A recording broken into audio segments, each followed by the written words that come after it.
Hi guys, so in this lecture we'll be seeing reaction of more organic acids with NaCO3. So let's get started.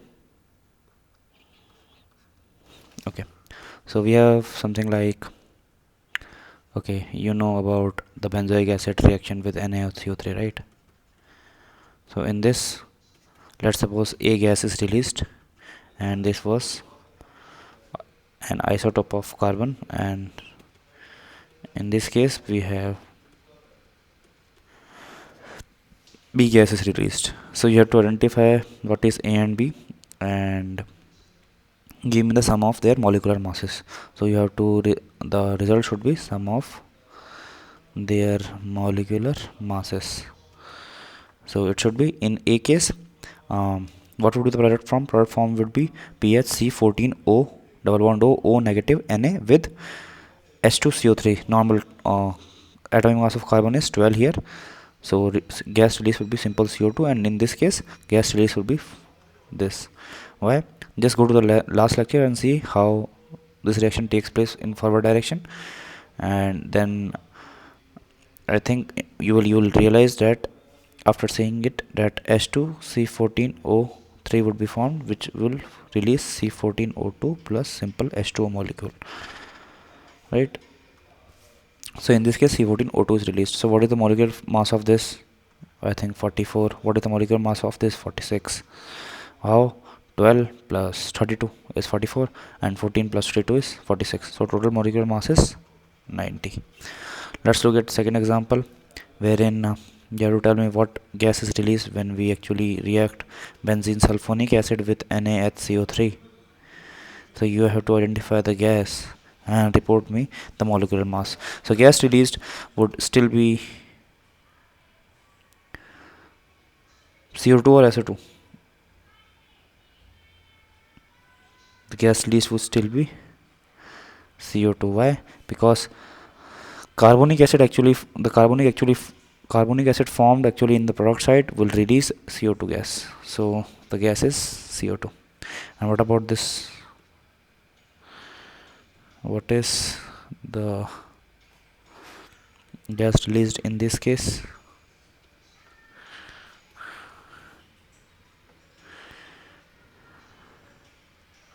Now actually you have to just look at this example very carefully, because phenol actually we saw in the last lecture was less acidic than H2CO3, hence no product formation was there when we simply react phenol. But in this case you can see that NO2 group or minus M group is also attached to the phenol.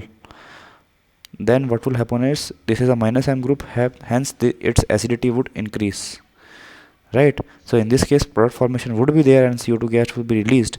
So the molecular masses in the example 2 of the released gas would be sum of molecular masses would be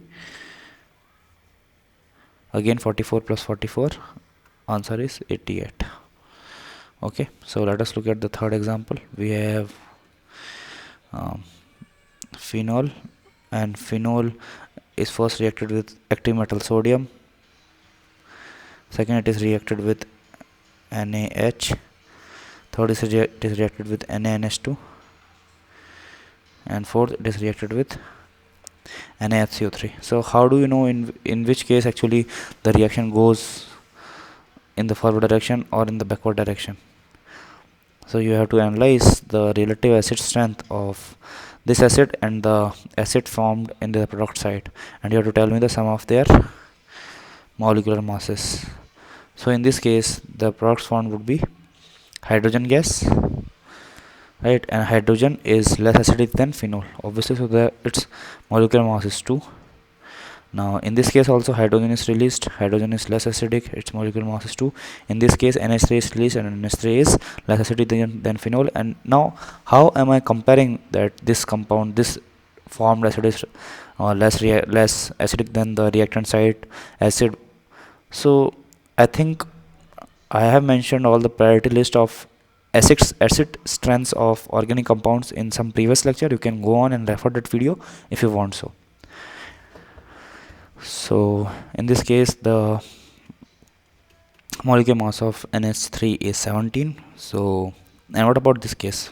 Carbonic acid will be formed, hence carbonic acid is more acidic than phenol, hence this reaction will not take place. So the total molecular masses will be 17 plus 4, 21 is the answer. Okay, so now let's look at the fourth example. We have this, which is reacted with Na, NaH, NaNH2 and NaHCO3. So A gas, B gas, C gas, D gas. A gas is carbonic acid is more acidic than all of the acid which are formed in the product side. So the A gas is hydrogen, B is hydrogen, C is NH3, D is CO2. So the molecular mass of these three we know 21, and for this is 44. The answer would be 65. Okay, now let us see reaction of this simple alcohol with all this reagents. We have active metal sodium, sodium hydride, sodium amine and NaCO3. Right, so in this case, as alcohol is more acidic than hydrogen, and it is more acidic than ammonia gas as well. So H2 would be released, H2 would be released, NH3 would be released.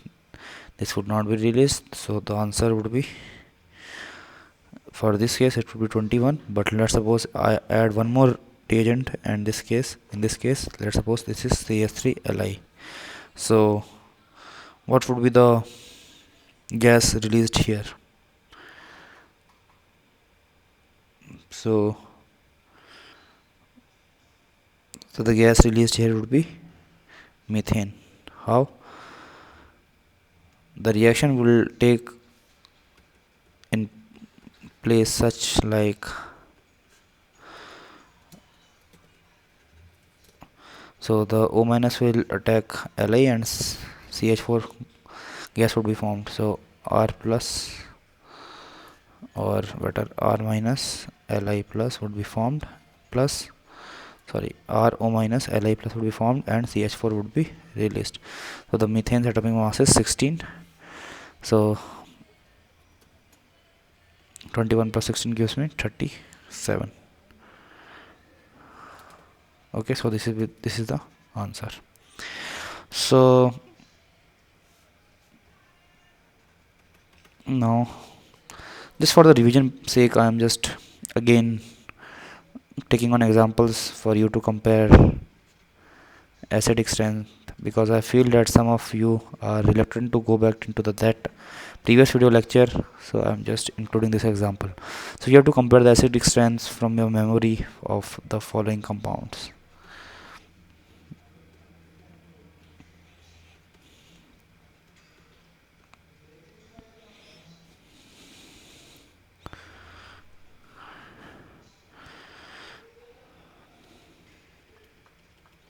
So what would be the acidic strength order?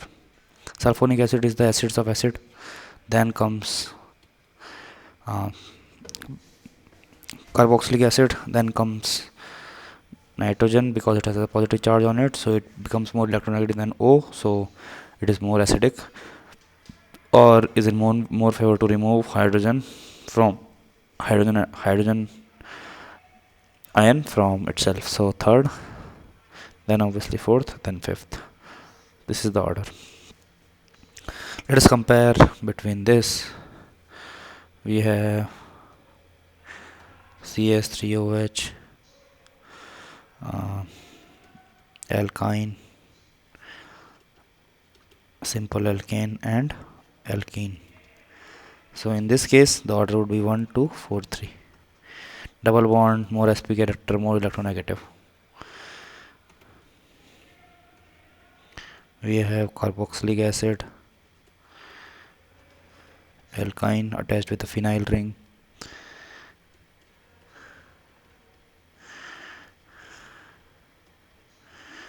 okay, make it alcohol in this case.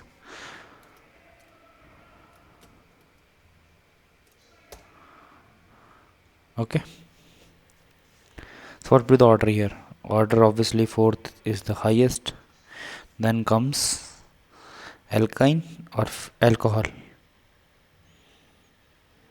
or uh, SH group. Obviously negative charge on S would be more stable than negative charge on O, because as we go along a group, go down a group, negative charge on sulfur is more stable, hence 3, then 2, then 1, then 2, because sulfur and oxygen are more electronegative than alkyne. Okay, let us compare acidic strength of the following. We have RNS3,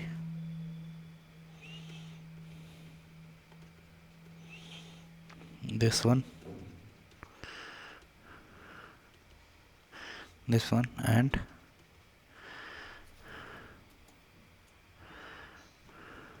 this one. Okay, so what would be the comparison? Obviously these and these are more electronegative, because plus sign on already electronegative element would be more highly acidic, and in this case 2 would be more acidic than 1, obviously due to obvious reasons, that oxygen as an atom already was more electronegative, and a positive sign on a more electronegative element is more acidic. Okay, so in the next sequence what will come? O or N. Across a period the electronegativity increases as we go more and more right, so hence 4 and 3. Okay, so in the next lecture we'll be taking up one important question, and then we'll be going on comparison of basic strength of organic compounds. Okay, till then, good luck and goodbye.